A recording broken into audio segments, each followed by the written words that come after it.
Eccoci qua, secondo tempo di terzo tempo, allora entriamo con un nuovo argomento e andiamo con il tema di Tomei.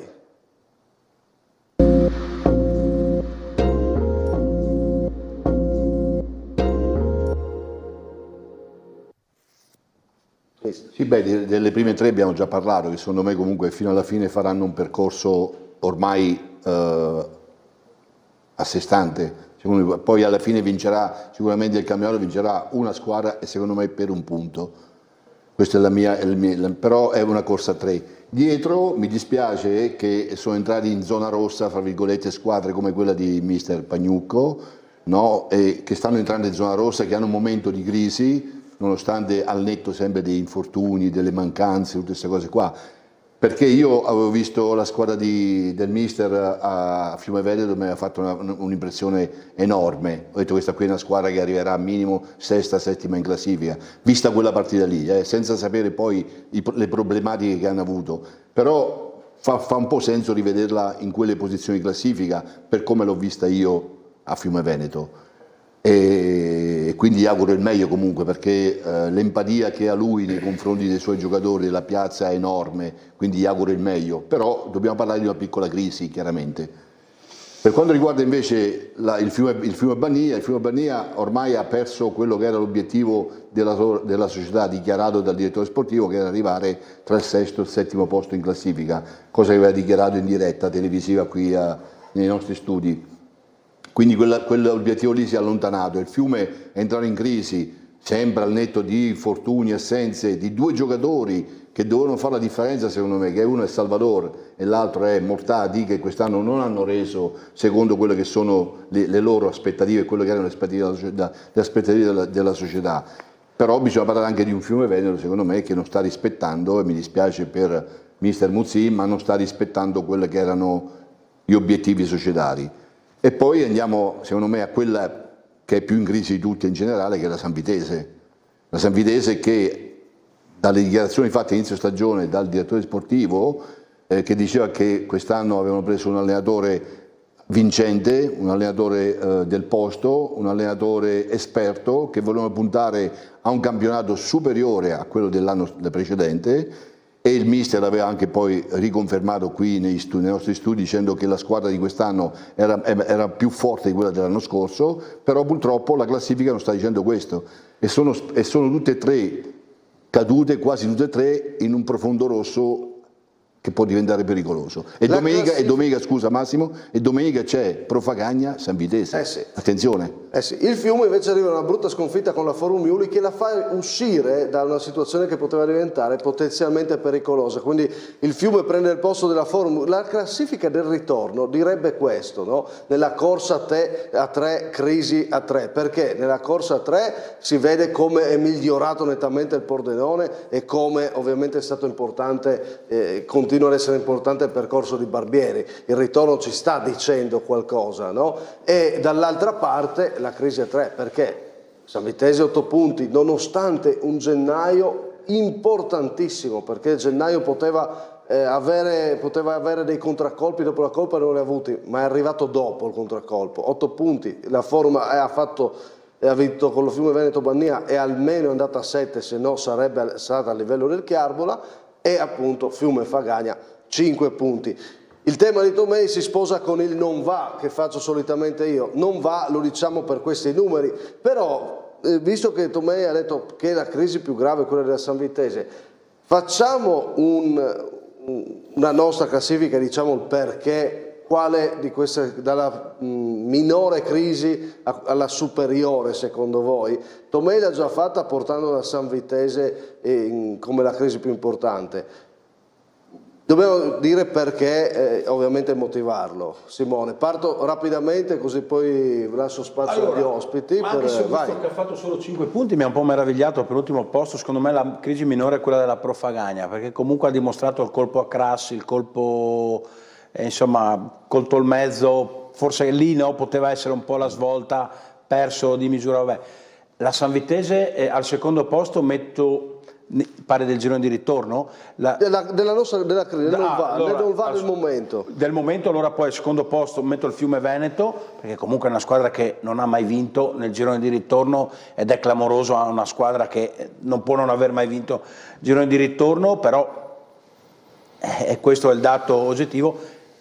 La crisi più profonda è quella della Sanvitese, 4 sconfitte di fila. Se tu mi chiedi la crisi del momento è quella della Sanvitese. Domenica va a Fagagna, se esci ancora sconfitto devi iniziare a guardarti dietro, perché Fontana Fredda più che Rive Flaibano, cioè noi calcoliamo la forbice dal penultimo posto che in questo momento ti salva, ma attenzione, perché qui il rischio è di essere sorpassato al quart'ultimo posto. Questo è il rischio che credo che anche Pagnucco abbia per il suo Fagagna. Avanti con Vittore. Lo hanno anche dichiarato tra le pagine del Messaggero. Io comunque ho interpellato il presidente Candido, che non è riuscito ad intervenire, ma ha detto puoi dire tranquillamente avanti con Vittore.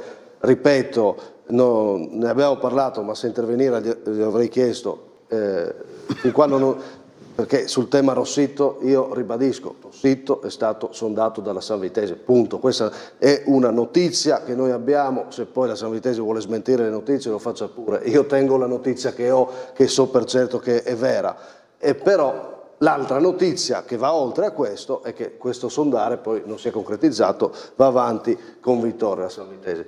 Per me la crisi più profonda, al netto che condivido che la Sanvitese sia da mettere al secondo posto in classifica, escludo per un attimo Pagnucco, il Fagagna e Leasso al terzo. No, il primo ho messo la Sanvitese. Sì, tu metti la crisi più grande, quella della Sanvitese, io la metto... sconfitte di fila. Io ho messo San Vito, Fiume, Fagagna, 1, 2, 3. Io la metto un po' gradino sotto nel podio, anche se devo dire, la Sanvitese un verdetto ce l'ha dato, che il progetto Vittorio è un progetto che non ha funzionato, quello che diceva Tomei è vero, Minatel diceva un mister vincente per costruire un ciclo per vincere, è nettamente un percorso all'indietro rispetto a quello che guardava in avanti con Moroso, quindi però è già nella scelta della tipologia dell'allenatore che fa delle cose buone, perché la difesa, la concretezza della Sanvitese sono di Vittorio, ma certo non è una squadra che ha guardato secondo me al futuro come faceva con Moroso, quindi un po' mi aspettavo un campionato normale. Io inizio stagione alla presentazione della Sanvitese chiedevo se erano tranquilli sulla lotta a salvezza, secondo me hanno spostato troppo avanti le prospettive, però ragazzi per me la delusione del Fiume, mister Muzzini da tanti anni che non fa risultati deve cominciare a fare anche lui, il Fiume sta deludendo secondo me tantissimo e ha preso dei giocatori che doveva fare di più. Dea, e poi andiamo da un protagonista. Allora, la Sanvitese, l'unica scusante è che c'ha un massacro di infortuni, anche domenica aveva tra squalifiche e infortuni fuori praticamente tutti. E il Fagagna per me ha un problema ormai consolidato, cioè la dimostrazione è che questo gruppo, secondo me, più di lì non va.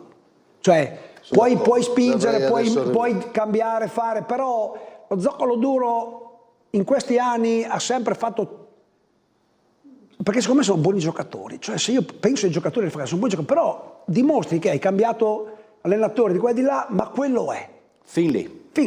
Cioè sembra quasi che ci sia un limite in Furlan va sempre tutto bene, e l'ambiente magari stai bene, non so, dico io, no? Fiume sinceramente mi aspettavo tanto di più, perché secondo me come squadra è una squadra forte il Fiume, ma anche lì c'è sempre questo problema, perché poi bisogna vedere sempre anche la società che cosa ti trasmette, cosa vogliamo, perché però certe volte avere un po' più di pressione.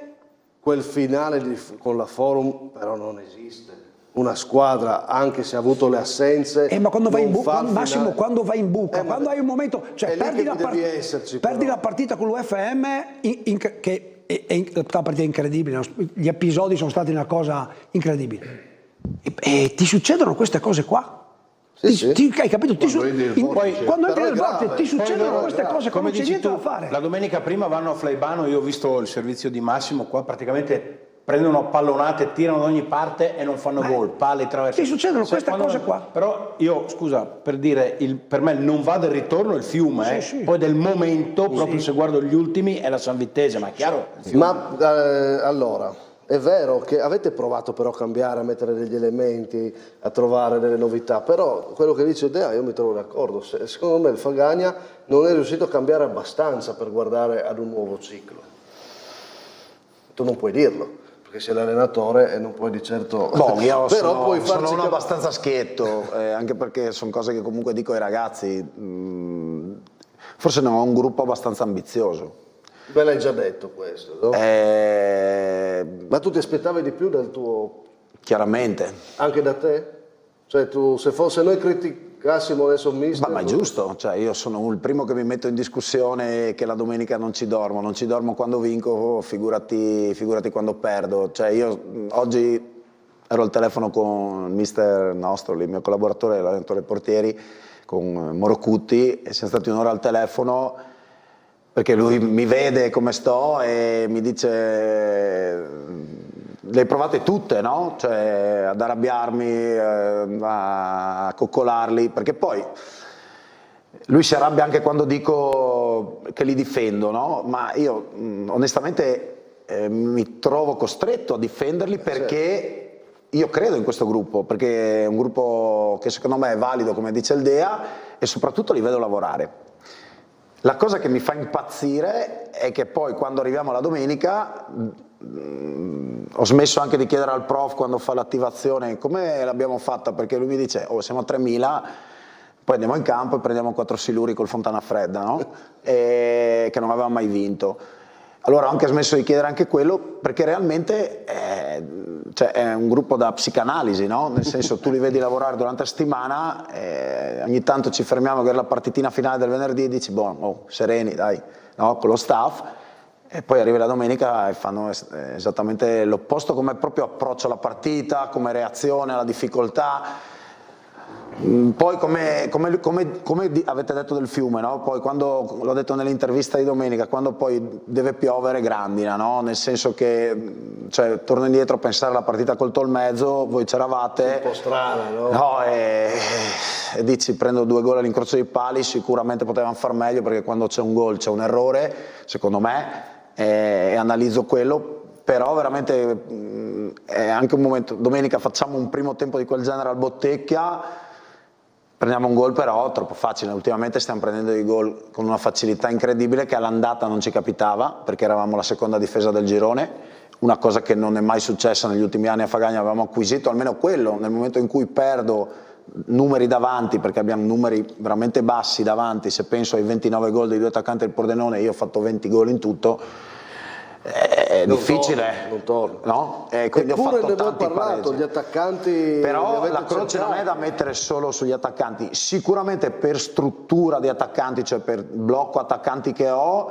perché abbiamo voluto portare Corvaglia, perché in lui vedo quella scintilla che magari gli altri non hanno, che sono dei grandissimi lavoratori e stanno facendo anche loro, attenzione, perché però ho 3 attaccanti come Comisso, come Marigo e come Toffolini, che sono bravissimi a lavorare schiena alla porta, però se non incidi, se ti va bene fai 0-0. Cosa dice la società di questo campionato in questo momento? Come lo state... Ma ne abbiamo parlato tutti insieme martedì e abbiamo cercato di far quadrato, insomma è venuto il press in spogliatoio, insomma non dobbiamo fare drammi, però adesso abbiamo un marzo dove non abbiamo più, cioè non abbiamo più scuse, non abbiamo più Con la niente. San Vitesse quanto è importante? Secondo me è la partita salvezza.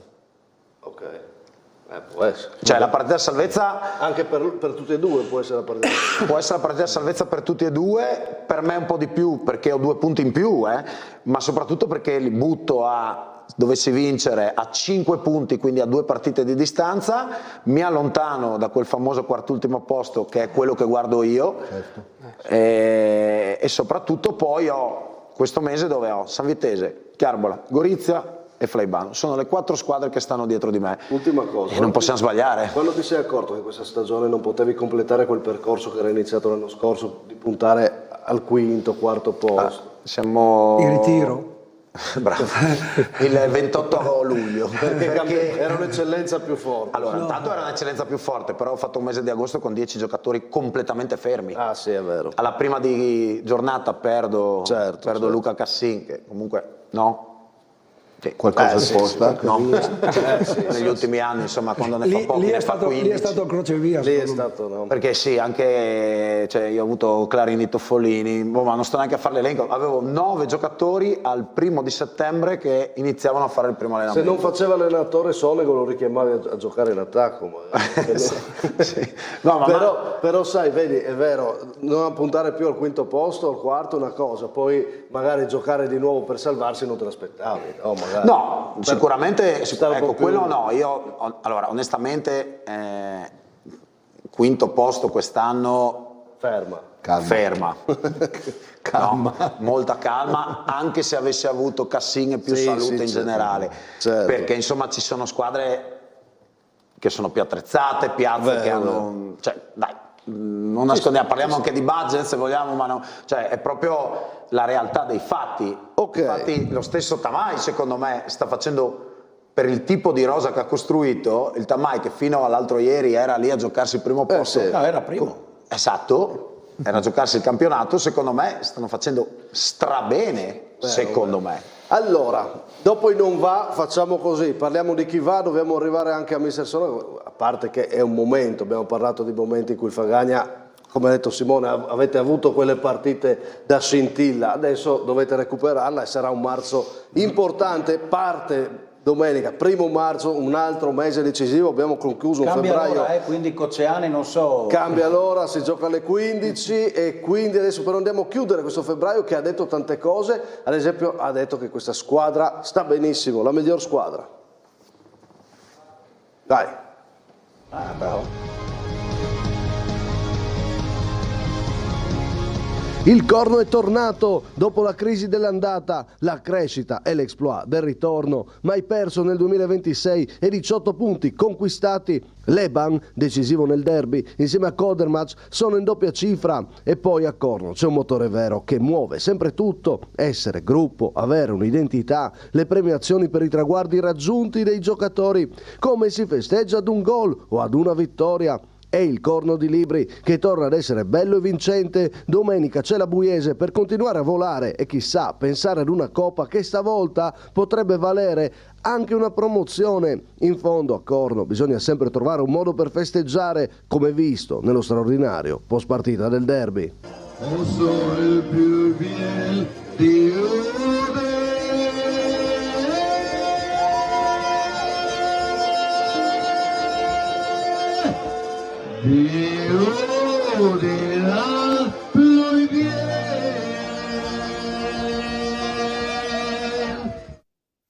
Spettacolo, spettacolo. Allora se non ci sono alternative valide, miglior squadra il Corno. Stavolta mi hai preso in battaglia dai. perché ho detto lo frego perché lui si inventa qualcosa in No. seconda categoria. E invece eccola qua, Corno miglior squadra, dobbiamo parlare di allenatori, cambiamo argomento perché dobbiamo portarci anche la nomination del miglior allenatore dopo aver parlato della squadra, anzi prima, ecco qua, il miglior giocatore e poi allenatori. Miglior giocatore proponiamo Coluccio, vediamo.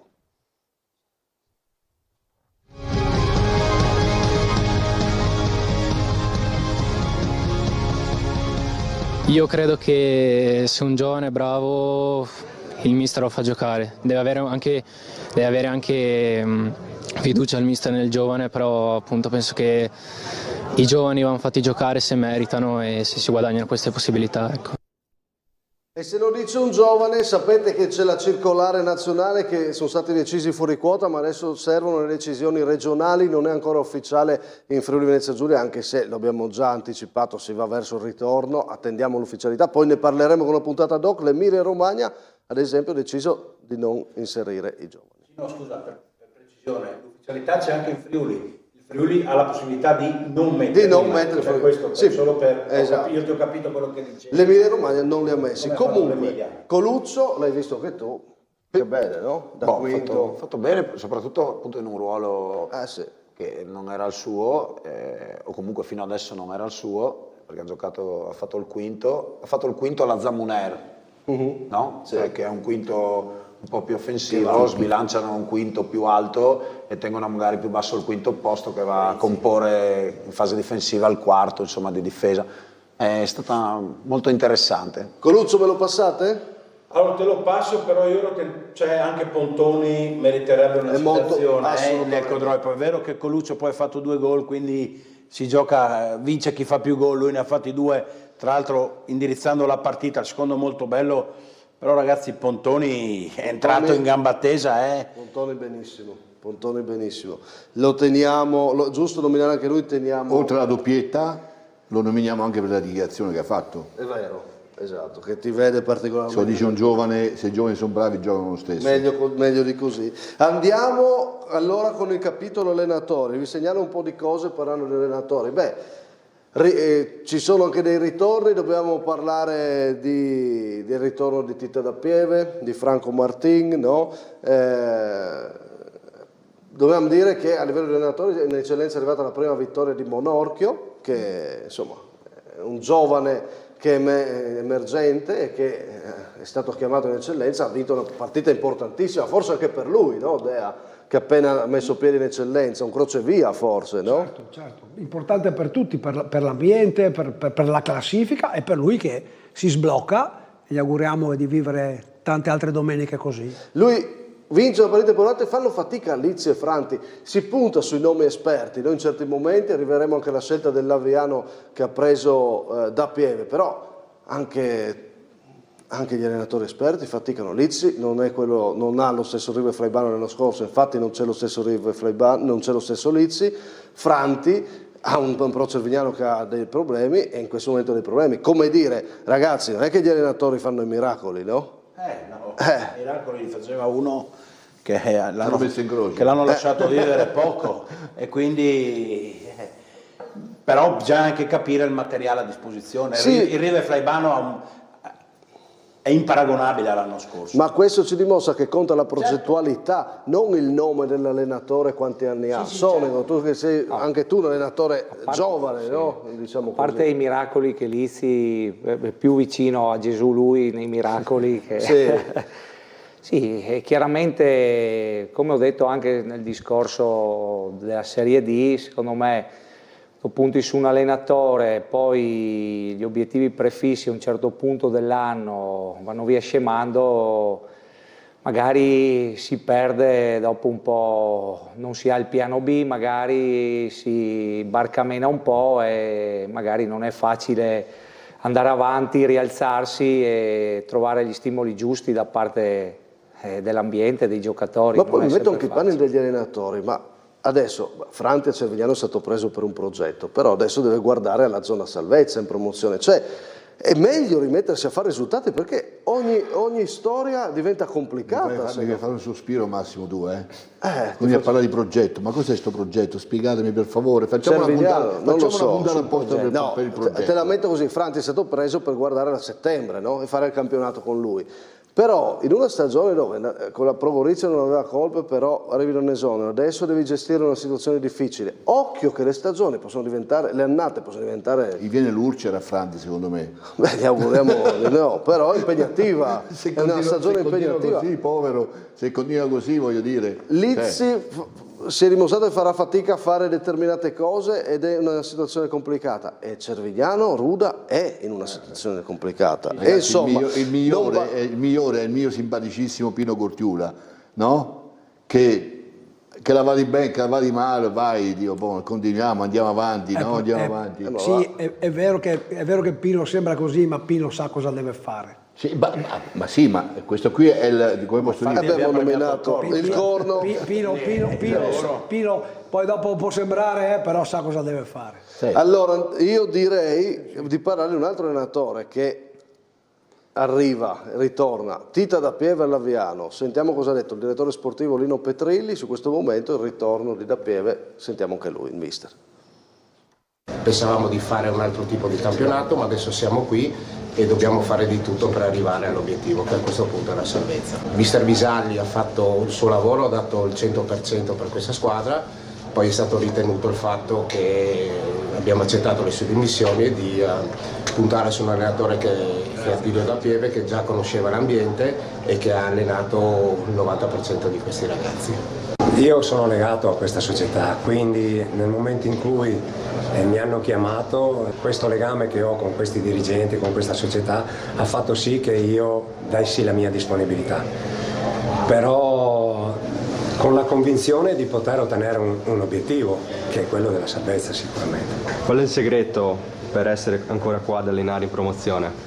Ma il segreto è semplice, bisogna avere la passione, è quella che ti fa andare avanti anche a una certa età come ce l'ho io.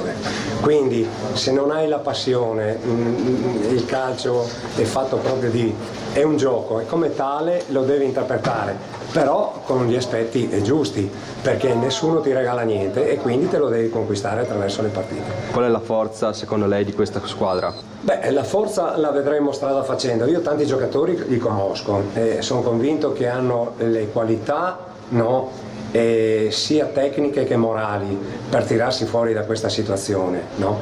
E quindi questo è quello che mi ha fatto pesare anche questa decisione. Però è chiaro che adesso non abbiamo tempo di star lì a guardare, a piangerci addosso. Adesso dobbiamo cercare di tirar giù la testa e pedalare, perché non ci sono altre soluzioni. Abbiamo delle qualità e delle caratteristiche per tirarci fuori, però le dobbiamo tirare fuori tutte insieme. Bobo Sonego, cosa può dare un mister come Da Pieve? Ma sicuramente un ambiente che conosce bene, perché ha ottenuto una bella promozione dalla prima alla promozione. Penso che sia stato richiamato proprio perché è una persona, oltre che un allenatore, apprezzato in quell'ambiente.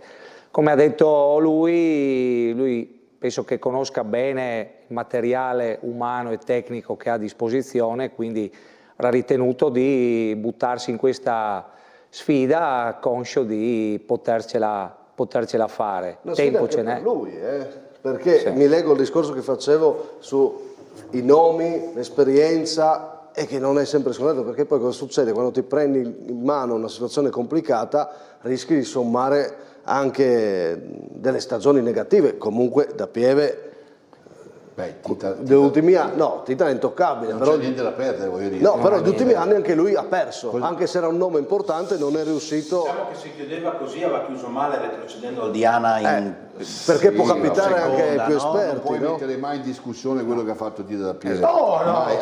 Anch'io sono retrocesso l'ultima volta che ho allenato, però ho fatto 13 anni in Serie D, sono arrivato secondo con Tamai. Ma immagino che la Maranese volesse salvarsi con Tomei. No, parliamo di San Vitese, parliamo. Sì, San Vitese, parliamo di San Vitese. Quindi voglio dire, però voleva salvarsi, anch'io volevo salvarmi, però purtroppo capita, anche a me sarebbe piaciuto chiudere la mia carriera allenatore con un bel campionato, sì, ma però tu sai che nella vita fai 9 robe bene e una male, ti ricordano per quella male?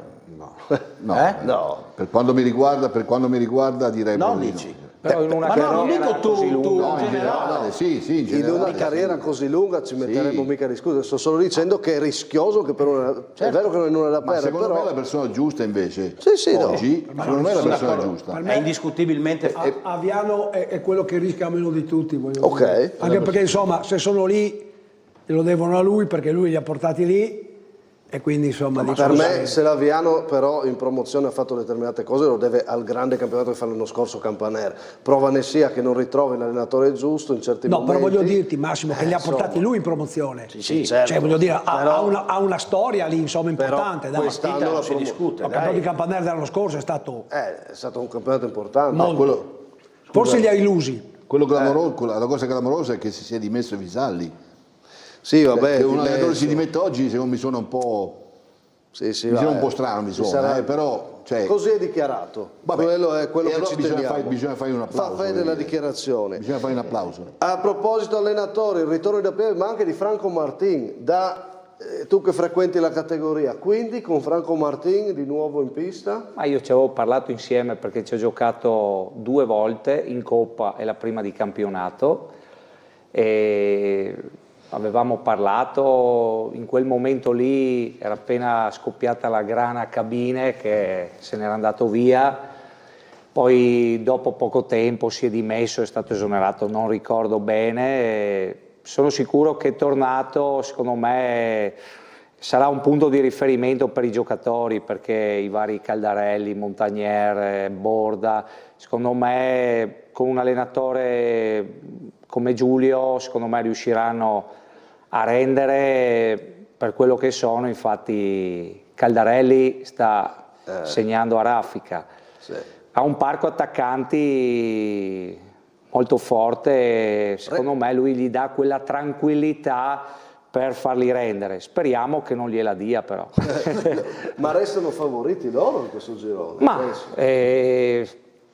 abbiamo, sì, le ultime 4 partite ne hanno perse 3, però c'è stato un cambio, la prima partita con la Spal secondo me non fa testo perché era appena rientrato, bisogna vedere nelle prossime partite, e, ripeto, secondo me è l'allenatore giusto per i giocatori che ci sono, proprio per dargli delle certezze, delle tranquillità. A proposito dell'allenatore, chiudo, è tornato da un po' ormai in panchina Cocciani in seconda categoria girone D, domani domani per chi ci vede stasera su Tele 4, Gian dal Nonno per chi ci vede su TV 12 perché siamo sfasati nelle nostre TV gemelle visto l'impegno dell'Udinese. Cambiamo titolo, argomento, segnalo che Cocciani ha sempre vinto, ne parliamo nel mercoledì alle 19:30 di Mossa, Villanova Mossa, no? E quindi vedremo la vittoria, facciamo ripartire dall'inizio il video così lo vediamo tutto, questa clip. A febbraio ha sempre vinto il Mossa di mister Cocciani, eccola qua così vediamo velocemente, contro il Villanova, vedremo poi sintesi e tutto, stacco in gol e poi De Matteo per il gol vittoria dopo questo errore del portiere. Quindi Coach vince sempre, è uno dei nostri approfondimenti, ma dopo aver parlato di allenatori, il miglior allenatore stasera lo abbiamo scelto ed è qua con noi in studio, piccola clip.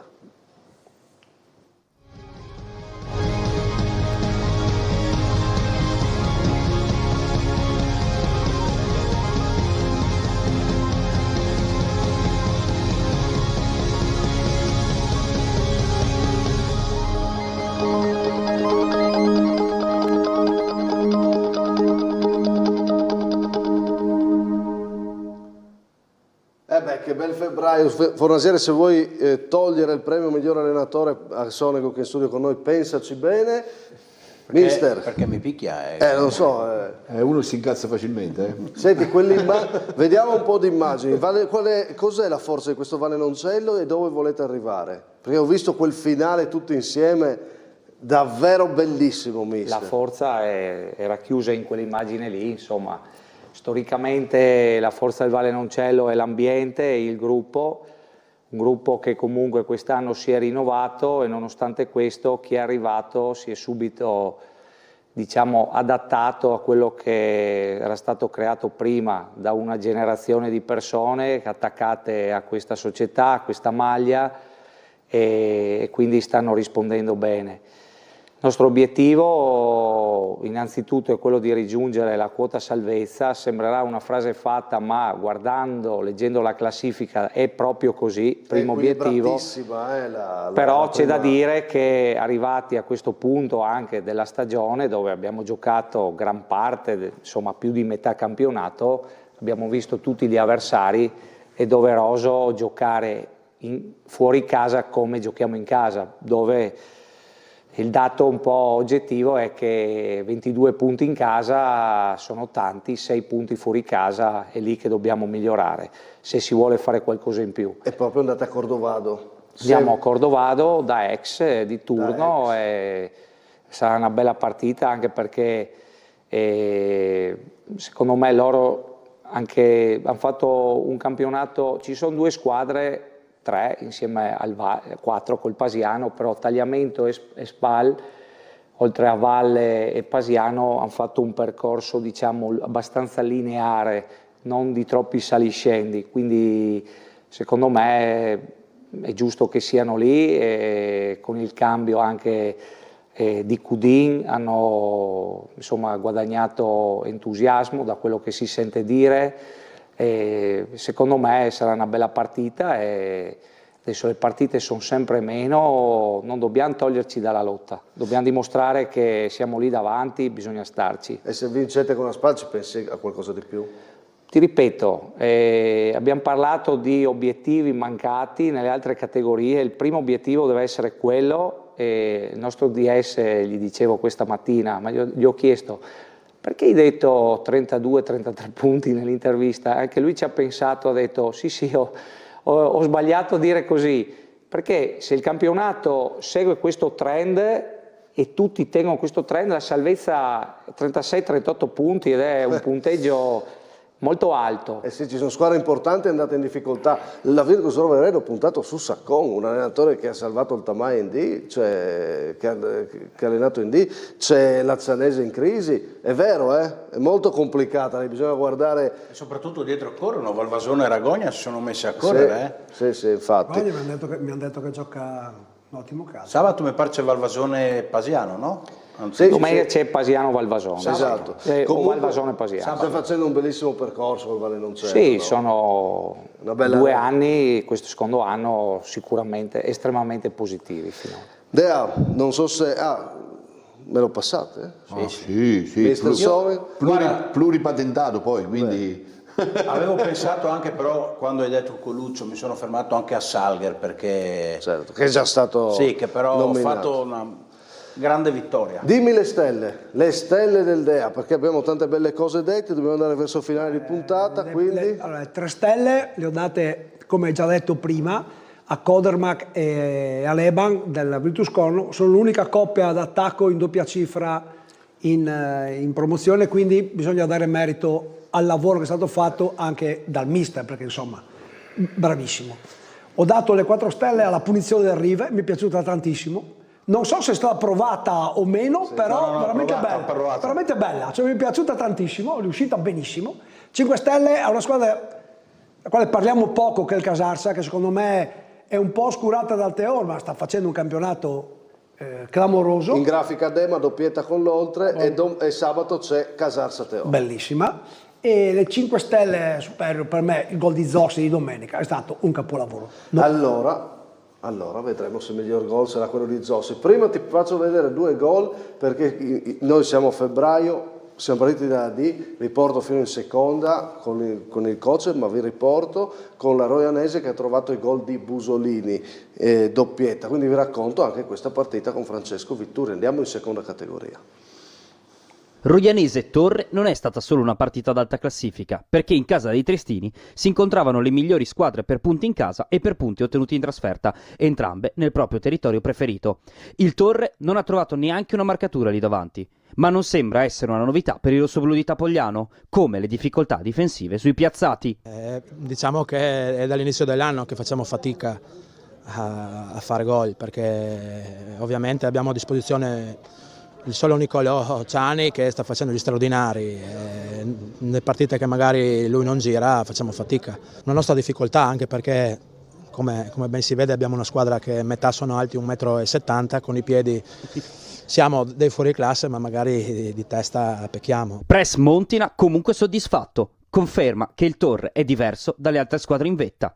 I ragazzi non possono neanche dire niente perché noi rappresentiamo forse un modo di calcio molto simile a quello rojanese, si gioca a calcio per passione. Se dovevo perdere preferivo perdere con lo rojanese che non con altre squadre, quindi faccio i complimenti poi a Ubaldo Pesce che è mio amico. Condividiamo questa filosofia di fare calcio, meritano la classifica che hanno, anche noi penso che comunque siamo lì. A dispetto direi di altre compagini di vertice del nostro girone non abbiamo questa ansia legata al fattore economico perché noi facciamo sport e quindi accettiamo le vittorie, accettiamo le sconfitte. 3 punti invece per la Roja di mister Bagattin che danno una bella risposta, anche per le conseguenze in classifica. Sicuramente da 5 aver allontanato una di 4 punti è un vantaggio per noi, però ho paura che fino alla fine tutte e 5 saranno lì per giocarsela fino alla fine. Protagonista di giornata sicuramente Nicola Busolini, centrocampista di 41 anni della Roja che ha firmato una doppietta di livello con una piccola rivincita contro il destino degli infortuni. È da tanti anni che non facevo una doppietta, da tanti anni anche che non segnavo. Sono stato fermo 2-3 anni per via dell'infortunio e è sempre un piacere segnare. Oggi ho fatto secondo me il più bel gol della mia carriera, il secondo, e sono contento soprattutto che la Rojanese ha vinto. Perché i dilettanti sono anche la classe di chi, per 1000 motivi, non ha raggiunto i campi professionistici, ma non ha mai perso la propria passione. Avere persone del genere sono molto utili a far crescere i ragazzi, soprattutto per questi giocatori che hanno la filosofia dello sportivo. ed è l'appassionato, perché non penso sia qua per altri motivi. Busolini, bel gol, ma non entra tra i migliori 3. Partiamo con la nostra rubrica, miglior gol, Pneus Friuli, Stacchetto.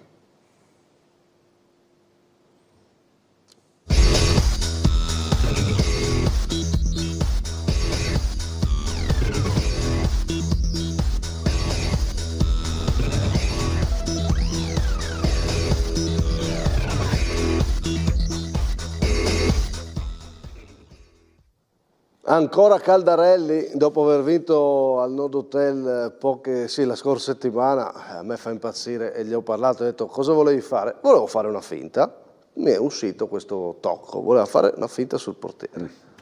Fischia. Qua ovviamente c'è un Pagnucco malfidente, poi c'è la bomba di Clarini del Teor, no? Che ha avuto una stagione piena di infortuni, non ha mai trovato continuità, è tornato da poco e guardate che bel gol. E poi c'è Zossi che poi però sul tema stop io vorrei parlarne, no? Perché è bello, però anche qua, cioè, è tutto voluto anche quello? Tutto. Neanche un dubbio? Certo, dai, 90esimo, terzino, si trova in area, stop di esterno e calcio così, per me è gol clamoroso. Con una palla che cade. Ma lui va Sì, per stoppare e spostarsela ad esterno. Non è una palla che arriva, la devi gestire. Quindi lì, allora, su Caldarelli si possono aver dubbi, che mi piace tantissimo. Su Zossi non si possono aver dubbi. Grande gol. No, per me grandissimo gol. Lascia stare Tamai, non Tamai. Per me grande gol. Ok, abbiamo già capito che voti Zossi, non so neanche chiederti. Clarini 1-1. Avevo qualche dubbio anch'io nello stop, devo essere sincero, però mi fido di Stefano e quindi dico anch'io Zossi. Si può avere il dubbio, sì. No? Cioè, sì. No, sì. Non magari totale, però un minimo, no? Sembra quasi che schiacci il pallone per terra. 2 Zossi. Sonego? Io dico Zossi perché sembra un gol proprio da centravanti d'aria al 90esimo proprio. Sì, te lo aspetti a Ciriello un po' così.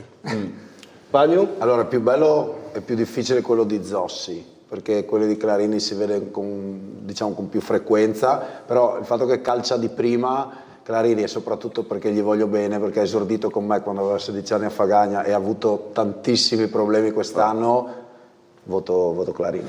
Avrei votato Clarini anch'io, ma solo in caso di tilt, e quindi con 3 voti. Pagnucco aspetta il gol dell'altro Clarini. Esatto, con 3 voti passa Zossi e chiudiamo con la miglior parata. Stacchetto.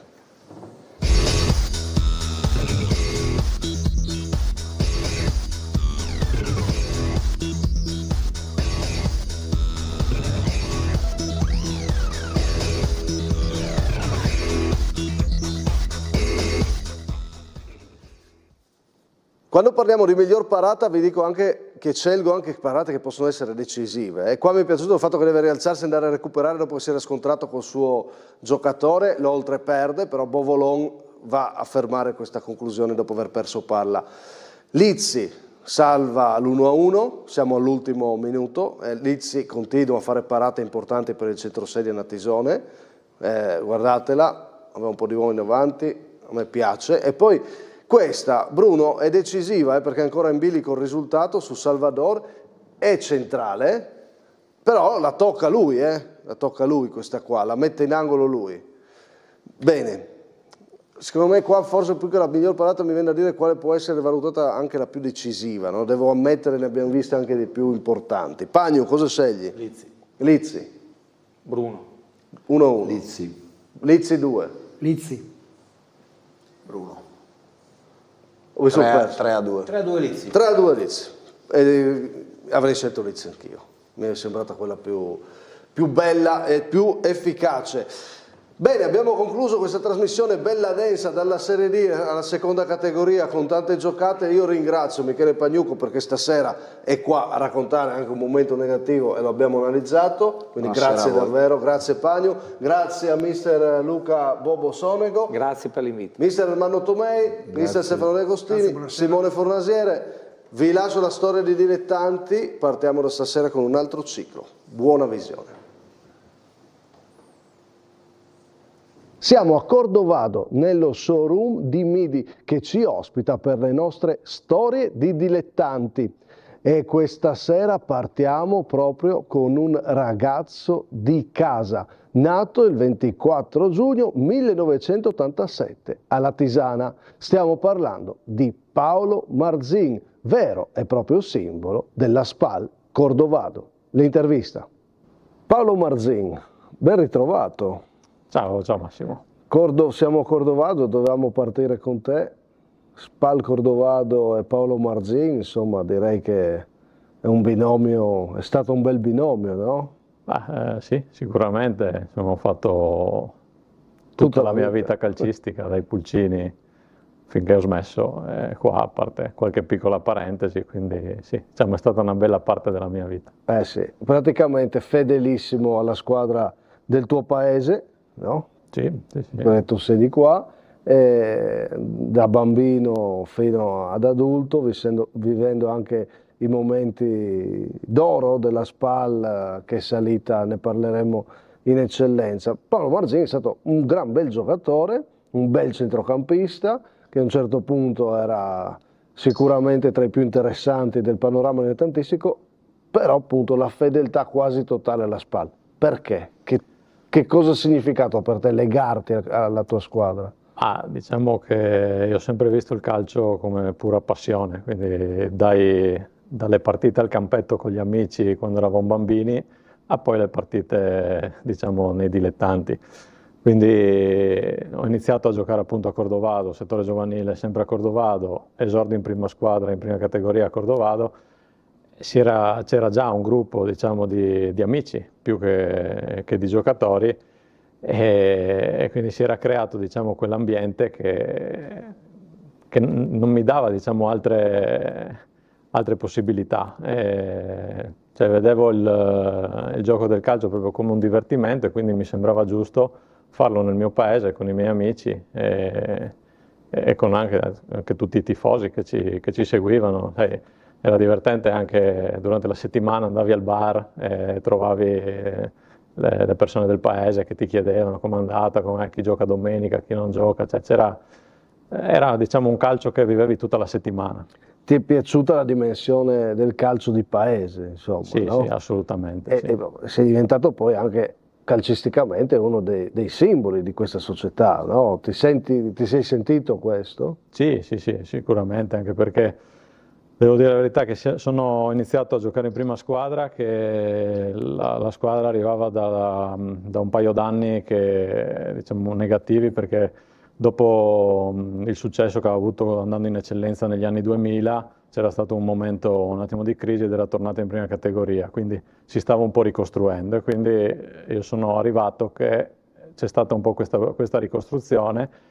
E a parte la parentesi che avevo fatto in Serie D a San Vito, quando sono tornato poi nel giro a fine di un anno, a 21 anni, mi hanno anche fatto capitano, quindi chiaramente sono tutte cose che hanno sicuramente aumentato anche l'autostima e mi hanno dato soddisfazione. Certo, ecco, giovane interessante che comincia ad essere attenzionato, no? Prova ne sia che la Sanvitese ti cerca per un anno di D. Com'è stata quella parentesi?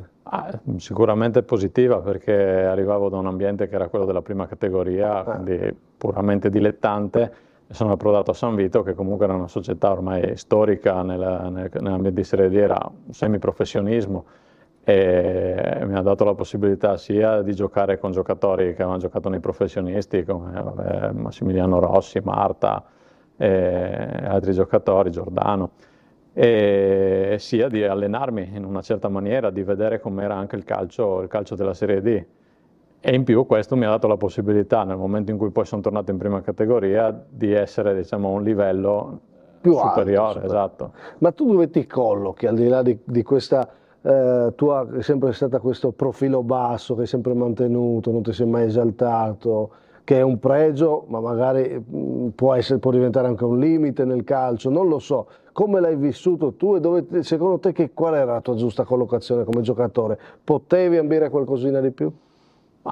Quello non lo so, perché comunque alla fine è sempre il campo che lo dice, quindi se ho fatto solo un anno di Serie D, poi sì, probabilmente i dilettanti fino all'eccellenza secondo me era la mia dimensione. Ok. Poi chiaramente, come dicevo prima, la Serie D è un semiprofessionismo, quindi non è una scelta facile andare in Serie D. E avevo avuto qualche richiesta anche negli anni successivi, però voleva dire mettere da parte lo studio, mettere da parte altre cose, quindi ho preferito restare nel mondo dilettante. Io mi ricordo che quando appunto eri un giocatore di quelli che provavano a portarti in varie squadre, mi ricordo che ne parlavi, insomma tu volevi studiare, il calcio doveva esserci ovviamente, ma nella dimensione giusta, tant'è che accetti quel periodo di San Daniele, che era una squadra in ascesa, anche perché studiavi a Udine, no? Quindi avevi fatto anche questo calcolo qua.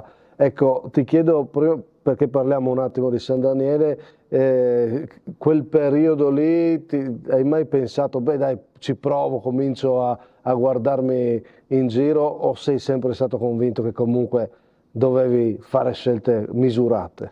No, sono sempre stato convinto di fare scelte misurate, no? Sicuramente gli anni a San Daniele dal punto di vista calcistico secondo me è stato l'apice, diciamo, della carriera da dilettante, tra appunto gli anni prima e dopo la SPAL e quelli a San Daniele, perché avevo 26 anni, mi sembra 26-27 anni. Momento... E sono stati anche dal punto di vista proprio numerico gli anni più positivi, perché sì, segnavo tanti gol anche da centrocampista, abbiamo ottenuto grandi risultati, quindi... È vero, vinci la Coppa Italia. Ho vinto la Coppa Italia, siamo andati agli ottavi di finale a livello nazionale, sì, sono state belle soddisfazioni. Sì. Ricordo bene quell'avventura, era un San Daniele molto forte, era San Daniele che stava crescendo, insomma. Poi tu appunto torni alla SPAL, no? Nel mezzo c'è stata questa avventura. E invece SPAL, il momento dell'ascesa con Vittore è stato quello, il momento più importante? Sì, direi di sì, proprio perché alla fine c'era questo ambiente che viveva nella prima categoria da un paio d'anni senza grandi ambizioni, eravamo arrivati anche ai playoff, però era, diciamo, una squadra da metà classifica. E con Vittore era stata fatta questa scommessa, perché lui era i primi anni che allenava una prima squadra, e tant'è che mi ricordo era stata anche criticata da qualcuno, però si è creato subito quell'ambiente che in 3 anni siamo andati dalla prima categoria all'eccellenza, tra l'altro dove con un anno abbiamo fatto i playoff e li abbiamo persi, sì, quindi sono stati veramente 4 anni di successi. E inizia anche l'ascesa di Pino come allenatore. Sicuramente, sì. Com'era il primo Vittore? Era tosto, però sì, forse proprio perché era il primo, diciamo, era ancora gestibile, adesso non so come sia. Però no, era un allenatore che pretendeva, però poi i numeri gli hanno dato ragione, cioè, pretendeva ma otteneva risultati. Certamente. Senti Paolo, come hai vissuto guardando da fuori invece, una volta smesso, il periodo della SPAL Cordovado, di nuovo ambizioso, e poi la discesa? Tra l'altro stiamo parlando in questa intervista mentre vive un buon momento, perché si è presa addirittura il primato in prima categoria. Ha saputo rimettersi adesso, a riposizionarsi, questo è stato un merito della società, non era facile dopo gli ultimi anni. Come hai vissuto guardandoli da fuori questi anni? Cosa pensi? Sì, allora, a parte che dopo, quando ho smesso, non ho più seguito, almeno direttamente. Cioè, ti sei un po' staccato? Sì, mi sono un po' staccato. E no, come dici te, adesso secondo me sono stati bravi, è stato bravo il presidente Russolo con la società a riuscire a trovare la quadra per ricostruire, diciamo, questa squadra e ottenere questi risultati che stanno ottenendo adesso, quindi con la vittoria di ieri sono primi in classifica in prima categoria. Secondo me negli ultimi anni è stata un attimo persa quella che è la dimensione della SPAL Cordovado, perché mi è capitato di andare a vedere qualche partita in eccellenza quando sono arrivati, mi sembra, terzi, io sono arrivato ai playoff. Era bello vederli giocare, cioè, era una squadra sicuramente forte, penso la più forte squadra, la più forte SPAL Cordovado degli ultimi 10, 15, probabilmente anche della storia, perché era veramente una squadra forte. Sì, è vero. Però probabilmente non era sostenibile per una società come quella di Cordovado, e tant'è che poi infatti ci si è dovuti ridimensionare. Però sono contento adesso che hanno sono tornati a ottenere buoni risultati. Hanno ritrovato insomma la misura. Tu smetti giovane, l'infortunio, tu ti fai male, no? Sì, ho rotto il crociato nel 2017, poi lì tu sei tornato? Sono stato fermo un anno e dopo mi sono rirotto e lì ho deciso di smettere. Giovane, insomma, 32 anni, tu magari potevi pensare di fare ancora un po' di anni, no? Ovviamente. Sì, diciamo poi chiaramente entravano in gioco tante dinamiche, la famiglia, il lavoro, perché comunque nei dilettanti anche solo col fatto dei 3 allenamenti più la partita la domenica è un impegno, tant'è che a livello di voglia e di passione avrei giocato, anzi gioco adesso negli amatori proprio perché mi piace giocare, quindi sì, quello avrei... Ti è mancato? Il campo sì, infatti tant'è che adesso gioco, seppur a un altro livello, ma... Senti, abbiamo parlato della SPAL di Vittore, no? Dell'ultima invece post, quando non giocavi più, che è stata fortissima. Nel mezzo c'è stata però, prima di quella SPAL che aveva ambizioni, che ha provato a stare in alto in eccellenza, c'è stata la tua ultima SPAL Cordovado, estremamente divertente, era un gruppo in promozione molto bello. Diciamo, era simile alla SPAL di Vittore, anche perché comunque abbiamo ottenuto buoni risultati, perché in promozione abbiamo raggiunto i playoff, che avevamo perso col Brian, e quindi sono state comunque buone stagioni. E il gruppo era sempre un gruppo, diciamo, familiare, un gruppo di paese, tant'è che c'erano creato i video con Davide Facca, con Spal Channel, era stata creata. Erano simpatici. Sì, è stato, anche quella è stata una bellissima parentesi. Ti prestavi anche tu a fare l'attore in questi video? Sì, diciamo, obbligato, ma... Dovevo. Che giocatore eri, Paolo? Ma diciamo che... ho cambiato un po' la tipologia di giocatore da quando ero giovane a quando ho smesso. E sicuramente mi considero un giocatore grintoso, mi piaceva correre, correvo tanto. A mio modo carismatico, perché non sono uno di tante parole, tant'è che anche discorsi, non è che sono uno di quelli che faceva tanti discorsi in spogliatoio, motivazionali, eccetera, però mi piaceva dare il mio contributo dando l'esempio, quindi tirare il gruppo in allenamento, in partita cercare di non mollare mai, di dare l'esempio in questa maniera. Quelli di poche parole diventano dei riferimenti, no? Perché sanno di poterti trovare quando serve, no? E quindi è un pregio assolutamente. Che calcio è stato quello che hai vissuto tu, che comunque è recente? Stiamo parlando del tuo momento clou di una decina di anni fa.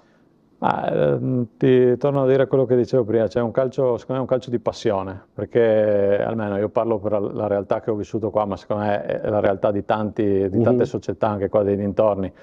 Era un gruppo di amici che magari quando aveva 10 anni giocava al campetto e dopo si è trovata a giocare in campo, nella stessa squadra o anche da avversari magari, però era un gruppo di amici che vivevi tutta la settimana, perché a parte gli allenamenti poi avevi la pizza il mercoledì, con la Champions, la cena il venerdì, poi finita la cena andavi fuori nei bar, nelle sagre, trovavi anche le altre società, trovavi gli altri amici, quindi diciamo, la partita era forse un pezzo, diciamo, del calcio che ho vissuto. Che giocatori hai apprezzato nei dilettanti? Ho avuto la fortuna di giocare con con e contro tanti giocatori di livello. Se devo fare dei nomi, a Cordovado sicuramente Daniele Petraz, che è stato il capitano anche quando poi sono andato a San Daniele. Lui dal punto di vista, era un professionista tra i dilettanti, un giocatore impeccabile nella preparazione, negli allenamenti, nella puntualità, anche lui è stato un punto di riferimento importante per la SPAL. E altri giocatori, penso a San Daniele, come dicevamo prima, avevamo una squadra veramente forte, c'era Marco, Nardi, Gallinelli, Cicutti in porta, qua, insomma, era veramente una squadra forte. E poi comunque anche nei dilettanti in generale, tra eccellenze e promozioni in quegli anni, credo ogni squadra aveva 1 o 2 elementi simbolo, ma che erano di valore. Mi viene in mente Fantina, Almuggia, o il Grego a Tolmezzo, Rossi, Agemone, potrei far 1000 nomi. Certo. Senti, mi racconti una partita indimenticabile? Da giovane mi raccontavi il torneo delle Alpi. Sì, no? sì, quella è stata la prima vittoria, diciamo, di prestigio che ho ottenuto, perché Eravate la rappresentativa di Pordenone, era un torneo che andava all'epoca. Sì, sì, era la rappresentativa provinciale di Pordenone, quindi era un juniore, era un paio di giocatori che giocavano in prima squadra. Abbiamo vinto la fase, diciamo, regionale, quindi con le altre province, e quell'anno lì poi mi sembra non l'abbiano più fatto, ma hanno organizzato questo trofeo tra le vincenti del torneo delle province del nord Italia. L'abbiamo disputato in Carnia, con i Friuli, quindi abbiamo fatto questo torneo e abbiamo vinto, e quindi abbiamo portato... siamo stati, anzi, credo l'ultima rappresentativa che ha vinto questo torneo, e quindi chiaramente per la provincia di Pordenone, per il comitato di Pordenone è stato un grande risultato, e quello lo ricordo anche con piacere, anche perché anche lì ero capitano della squadra, e quindi è stato il primo grande... Con allenatore Vriz e Geremia, e poi tu giochi una partita a Udine, perché c'è stato un periodo in cui delle iniziative dei top 11 come Saggero Veneto che giocavano allo stadio, sempre affascinante, non sono esperienze che penso che per un dilettante restino. Sicuramente, sicuramente, sì, era un anno in cui hanno organizzato il Messaggero, il top 11 del Messaggero di promozione, era promozione eccellenza forse, avevano organizzato una partita allo Stadio Friuli, tra l'altro appena rinnovato, era la partita inaugurale dello Stadio Friuli, contro la Primavera dell'Udinese, e in quella partita avevamo Pino Cortiulo allenatore, mi ricordo, e ho giocato questa partita, ho giocato tutti i due tempi e ho fatto doppietta, quindi i primi 2 gol nello Stadio Friuli della curva sud.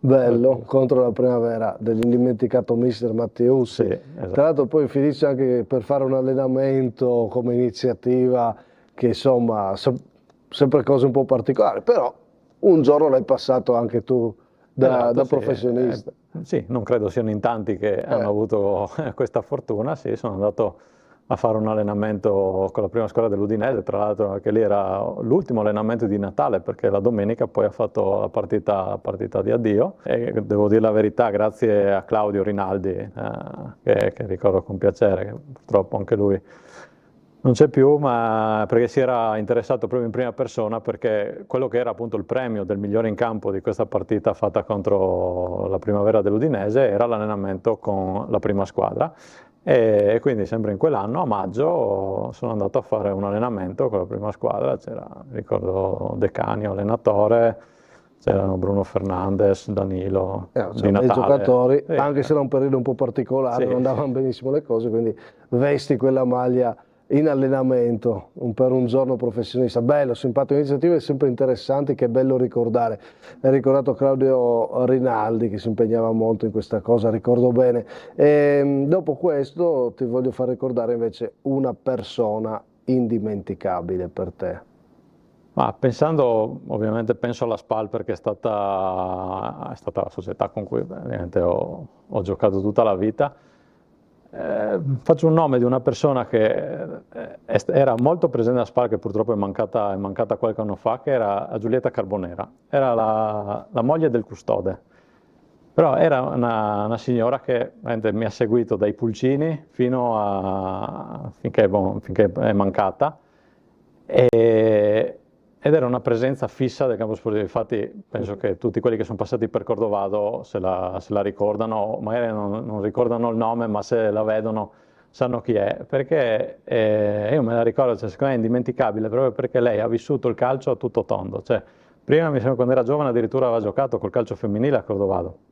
Dopo, quando giocavo, lei seguiva tutte le partite del weekend, dai pulcini alla prima squadra, andava in giro con la sua Vespa bianca, mi ricordo quando ero bambino, e andava a vedere tutte le partite, era una tifosa sfegatata, e la ricordo proprio con piacere. Bello perché ci fa capire, e soprattutto non ci fa dimenticare, che il mondo dei dilettanti ha queste figure che creano questo mondo qua, perché ogni tanto ci focalizziamo sul fatto che i dilettanti sia il risultato, la promozione o la retrocessione. e invece quando è il paese, tu ci hai raccontato e lo hai dimostrato adesso che davvero per te il calcio era la dimensione di paese, perché quelle figure che ci sono sempre nei paesi e all'interno della società sono il vero valore, e quindi è bello che tu l'hai sottolineato. Paolo, c'è un aneddoto o ricorrente o che non hai mai raccontato nel tuo percorso che è giusto dirlo oggi? Ma allora, mio non so, mi viene in mente una cosa simpatica così, che era successa con Vittore, Vittore è molto scaramantico come si può immaginare, e gli anni in cui Vittore è allenato a Cordovado andavamo a fare il ritiro a Liaris, vicino Varo, e Vittore per scaramanzia tutti gli anni voleva che al ritorno dal ritiro ci si fermasse a mangiare il gelato alla gelateria del centro commerciale fuori dall'autostrada. E l'ultimo anno di Vittore torniamo giù dal ritiro, arriviamo al centro commerciale, la gelateria è chiusa, non c'è più.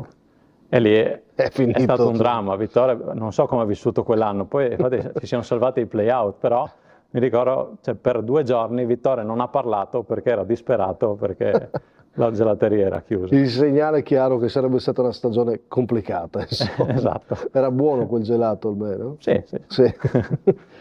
Senti Paolo, per chiudere, cosa è stato per te il calcio dilettanti e in particolare la SPAL Cordovado? È stata una bellissima parentesi della mia vita, vissuta da bambino, da quando avevo 6 anni fino a quasi 30, è stato amicizie, è stato vita sociale, è stata passione, è stato divertimento, è stato proprio tante cose. Bello, mi ha fatto piacere rincontrarti, ma tornerai un giorno a fare qualcosa nel mondo dei dilettanti o... Vedremo. O un capitolo del passato? Al momento no, più avanti vedremo. Si vedrà, però insomma di persone come te si può aver bisogno in altri ruoli dopo il percorso del calcio, no? Chissà, una SPAL Cordovado può sempre aver bisogno di un Paolo Marzin, no? Sì, se posso mi renderò disponibile. Grazie Paolo, grazie davvero, mi è piaciuto raccontare questo calcio anche di qualità come è stato quello di Paolo, ma nella dimensione di paese, proprio nel suo paese, perché oggi qua siamo a Cordovado e da qua inizia un altro ciclo delle nostre interviste. Ciao!